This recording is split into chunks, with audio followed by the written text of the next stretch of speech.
ओम नमः शिवाय। दोस्तों गुरुदेव बृहस्पति 21 जून 2023 को अपना नक्षत्र परिवर्तन करेंगे। गुरुदेव बृहस्पति वर्तमान समय में राहु के साथ हैं और मेष राशि में चांडाल योग बना हुआ है। ऐसे में गुरुदेव बृहस्पति 21 जून को जब अश्विनी नक्षत्र से निकलकर शुक्र के भरणी नक्षत्र में प्रवेश करेंगे, तो आइए जानते हैं कि गुरु का नक्षत्र परिवर्तन धनु राशि के लिए कैसा रहेगा। बृहस्पति अभी तक पाप प्रभाव में चल रहे थे, जो कि अब 21 जून से ये पाप प्रभाव से मुक्त हो जाएंगे। उसका कारण यह होगा कि राहु और बृहस्पति दोनों अश्विनी नक्षत्र में चल रहे थे, लेकिन अब बृहस्पति शुक्र के भरणी नक्षत्र में चले जाएंगे। वही राहु की डिग्री जो होगी धीरे धीरे कम होती चली जाएगी और बृहस्पति देव पावरफुल कंडीशन में रहेंगे। हमारे ज्योतिष शास्त्र में बृहस्पति को विवाह, सुख संपत्ति, संतान, धन वृद्धि, स्वास्थ्य, शिक्षा, धर्म इन क्षेत्रों का कारकत्व प्राप्त है। तो आइए जानते हैं कि आपकी राशि धनु है तो आपके लिए किस प्रकार के फल देंगे। देखिए, यह जो बृहस्पति का भरणी नक्षत्र में परिवर्तन हो रहा है, प्रवेश कर रहे हैं, यह आपके लिए बहुत ही शुभ रहने वाला है, क्योंकि बृहस्पति देव आपके राशि के स्वामी होते हैं, साथ ही आपके सुख साधन के भाव के स्वामी होते हैं। इन दोनों भावों के स्वामी होकर आपके पंचम भाव में ये गोचर करने वाले हैं। साथ ही पंचम भाव में गोचर करते हुए 27 नवंबर 2023 तक भरणी नक्षत्र में ही रहेंगे, जिसके परिणाम स्वरूप सबसे पहला बड़ा बदलाव आपके जीवन में प्रेम संबंधों में देखने को मिलने वाला है। प्रेम संबंधों में मधुरता देखने को मिलेगी। वही प्रेमी प्रेमिकाओं के बीच में एक दूसरे के प्रति विश्वास भी बढ़ा रहेगा। यदि आप प्रेम विवाह की तरफ आगे बढ़ना चाहते हैं तो यह समय अवधि आपके लिए अनुकूल साबित होने वाली है। आप प्रेम जीवन को वैवाहिक जीवन में भी बदल सकते हैं, ऐसी स्थिति देखने को मिलेगी।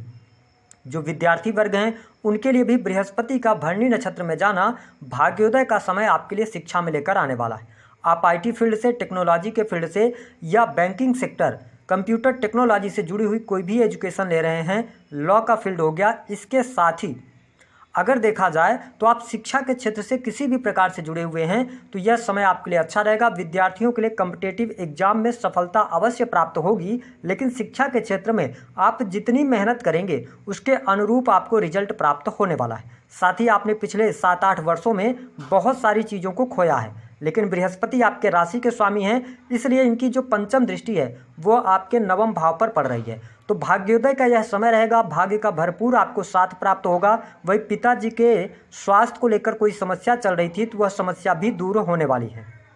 साथ ही देखा जाए तो आपके लिए यात्राएं होती नजर आएंगी और जो यात्राएं होंगी वह सफलता पूर्वक संपन्न होगी, यानी कि यात्राओं से भी आपको बहुत अच्छा लाभ मिलेगा। इसके साथ में देखा जाए तो पैतृक संपत्ति से जुड़े मामले आपके हल हो जाएंगे। हालांकि ये हार्ड एंड फास्ट रूल के हिसाब से नहीं होंगे कि आज ही इनका नक्षत्र परिवर्तन हुआ और आपके जीवन में तुरंत ही ये चीज़ें घटित होने लगें। थोड़ा सा समय लगेगा, लेकिन 27 नवंबर आते आते आप नोट करके चलिएगा, पैतृक संपत्ति का लाभ आपको अवश्य प्राप्त होगा। इसके साथ में गुरुदेव बृहस्पति पंचम भाव में गोचर करते हुए इनकी जो 7वीं दृष्टि है वह आपके 11th हाउस पर पड़ेगी, जिसके कारण आपके धन में वृद्धि देखने को मिलेगी। डेली इनकम में आपकी ग्रोथ होगी, साथ ही इनकम आप सोर्सेज भी आपके बढ़ेंगे।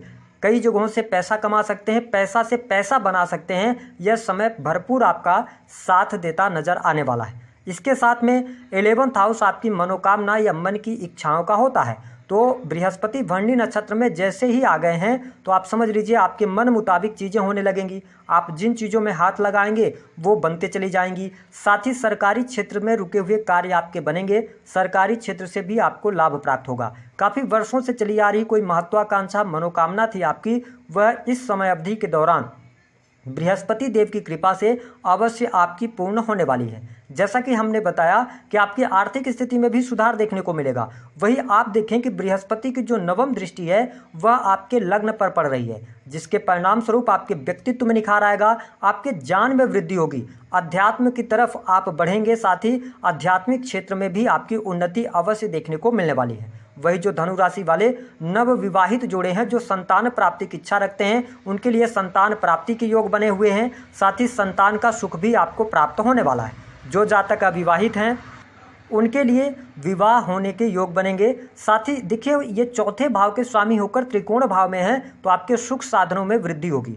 भूमि, भवन, वाहन आदि का लाभ होता नजर आने वाला है। यदि आपको स्वास्थ्य संबंधित किसी भी प्रकार की समस्या चल रही थी, काफ़ी लंबे समय से आपकी हेल्थ अच्छी नहीं चल रही थी, तो यह जो भरणी नक्षत्र में बृहस्पति का परिवर्तन हुआ है, आप देखेंगे कि बृहस्पति देव के भरणी नक्षत्र में जाते ही आप में थोड़ा सा उत्साह और एनर्जी भी आ जाएगी। साथ ही आपकी हेल्थ अच्छी रहेगी, स्वास्थ्य संबंधित परेशानियां अब आपको परेशान करने वाली नहीं होंगी। तो अगर हम देखें तो धनु राशि वालों के लिए दाम्पत्य जीवन में भी अनुकूलता आपको देखने को मिलेगी। तो ये स्थिति आपके लिए काफ़ी बेटर रहेगी। ये कुछ विशेष बातें हैं जिनमें आपको परिवर्तन अवश्य देखने को मिलने वाले हैं। हालांकि थोड़ा सा कोर्ट कचहरी आदि के मामलों में यदि आप उलझे हुए हैं, थोड़ी सावधानी पूर्वक बढ़ेंगे आगे तो आपके लिए अच्छा रहेगा। वही इस समय अवधि के दौरान देखिए 27 नवंबर तक ये भरणी नक्षत्र में रहेंगे और राहु के साथ में रहेंगे, तो कहीं ना कहीं से आपके लिए इन्वेस्टमेंट करना विशेष तौर पर शेयर मार्केट में उतना अच्छा लाभ नहीं देगा। हालांकि आपके काम कारोबार के लिए समय अच्छा रहेगा।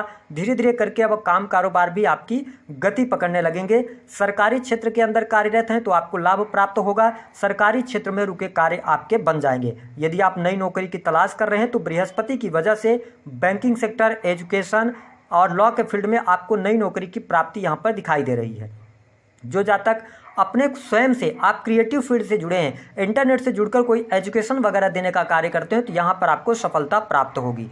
उपाय क्या करना है, देखिए आपको बृहस्पति का अच्छा परिणाम हमेशा पाने के लिए जीवन पर्यंत अगर आप उपाय करते हैं तो हमेशा बृहस्पति का प्रभाव आपके लिए शुभ होगा। करना क्या रहेगा कि आप जहां पर भी रहते हैं वहां आप बृहस्पतिवार के दिन एक छोटा केले का पौधा ले आ लीजिए और उसको आप गमले में अपने बालकनी में कहीं पर भी उसको लगा दीजिए। और जब भी अपने कार्य के लिए आप निकलिए, नहा धोकर सबसे पहले 1 लोटा जल उसमें हल्दी डालकर उनकी जड़ में डालें।